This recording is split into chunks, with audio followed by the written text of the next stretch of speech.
Hi, it's me again with Corel Doll Tips and Tricks. Somebody's they posted this on Facebook. I think somebody's really already helped them, but I thought I'd give them maybe a few tips. They need to cut this out of acrylic and make a stencil to spray paint.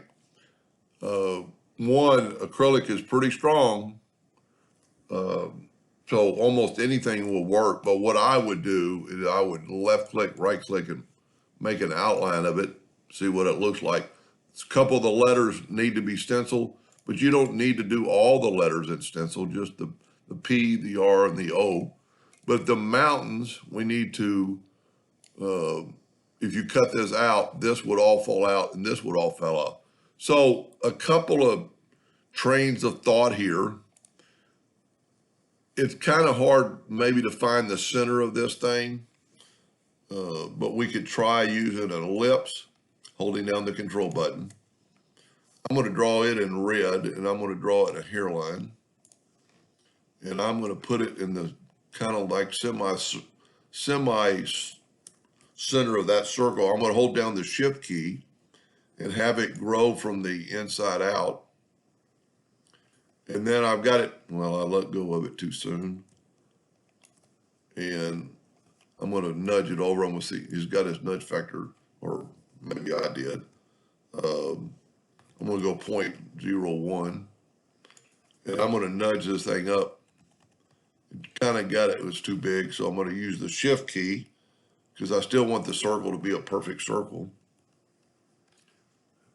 So we could use the circle as part of the stencil, is what I'm basically trying to get at, and kind of help you get a good shape.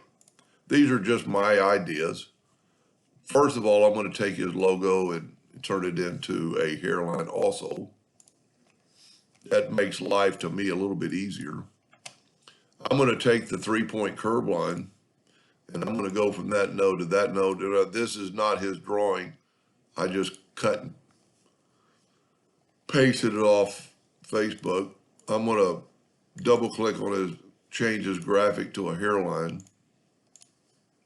Well, I can't say his because I was using this for, it was somebody else's I'm using. But I'm just going to draw hairlines here. Actually, with the 3-point curve, you could give a little bit of a curve to kind of take that shape, but it is so minute, you really doesn't really matter. And just take your, give a little bit of a curve. Then what we could do, we could actually cut those lines out.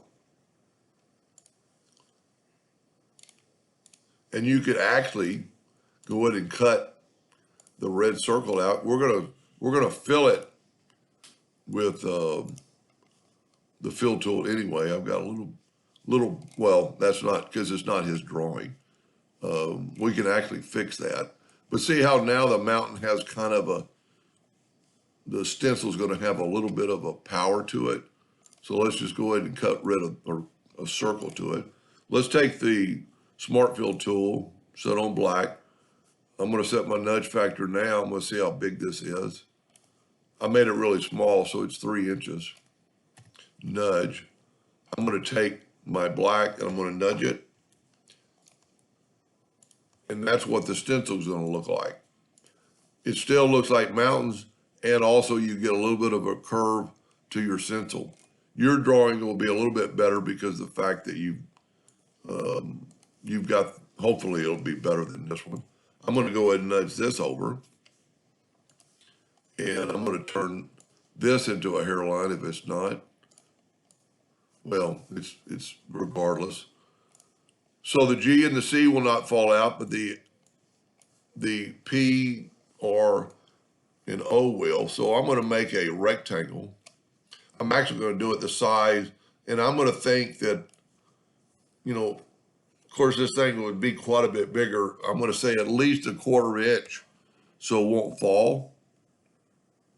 And then you could use that same thickness for your R and for your P. I'm just hitting the plus key.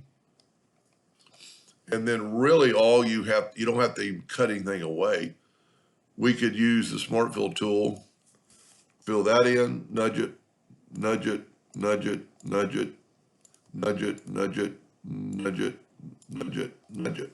And that way you have a stencil font.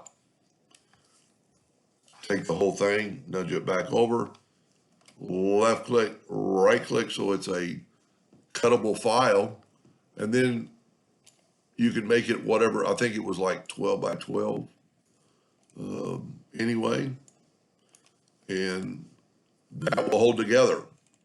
The one way you can always kind of figure out whether something's going to hold together or not, that it's going to be, if it's going to work, you can take your Smart Fill tool and fill that in. And if you can read it, if it's white, that's what's going to fall out. So the piece of acrylic is actually going to look like the black, and the rest will be paintable items.